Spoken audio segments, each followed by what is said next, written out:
لە دوای چەندین ساڵ بۆ پڕۆپاگەندەی ڕیفراندۆم بارزانی سەردانی سلێمانی کرد.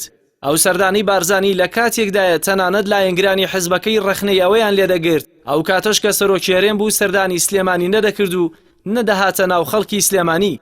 گەرچی ڕێژەی بەشداربووانی ئەمڕۆشی کەمترینیان ڕەنگە خەڵکی سلێمانی بوو بێتن. هاتنی ئەمجاری بارزانی و ڕێخستنی مەراسیمی گۆڕەپانی ناو سلێمانیش بێڕەخنە نەبوو.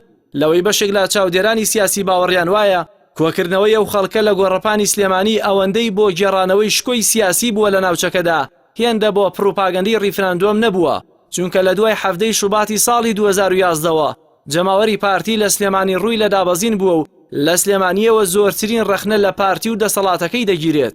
بەپێی ئەو زانیاریانەی پەیامدەستی کەوتون ژمارەیەکی زۆر لە دانیشتوانی قەزا و ناحیەکانی ئیداری ڕاپەڕین و گەرمیان و پارێزگای هەڵەبجە و شارەزور و هەورامان و ناوچەکانی دەوروبەری بەپاس گوازراونەتەوە بۆ ناو شاری سلێمانی.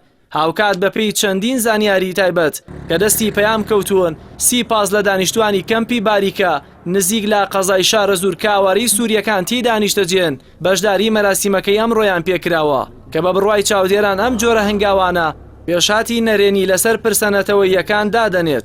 گەر بەراوردێک بکرێت بە جەماوەری کەسی یەکەمی پارتە دەسەڵاتدارەکانی هەرێم لە وتارێکی ساڵەکانی 1991یان کە خەڵک بە چه جۆش و خوڕەشێکەوە بەدەمیانەوە دێن و بۆ نەمانی ژێردەستەبوون و دەربازبوونیان لە دەستی بەعاز چۆن دەجەنگێن بە بەشداری خەڵک لە دوای 26 ساڵ لە دەسەڵاتیان چۆن خەڵک بەشداری وتارەکانی هەمان کەسایەتی دەکات کە ئێستا خەڵکی ئاوارە و میوان دەهێنرێنە ناو مەراسیمەکە ئەو پەیامە دەداتەوە لایەنانە ئەو هیوای خەڵک لەسەر ئەوان چنی بووی وهاشین نەبووە و مەترسیەکانی ڕیفراندۆم و نەبوونی یەکریزی ناوخۆی زیاتر لە پەیامەکانی ئەوان بووە تا خەمی داهاتووی خەڵک.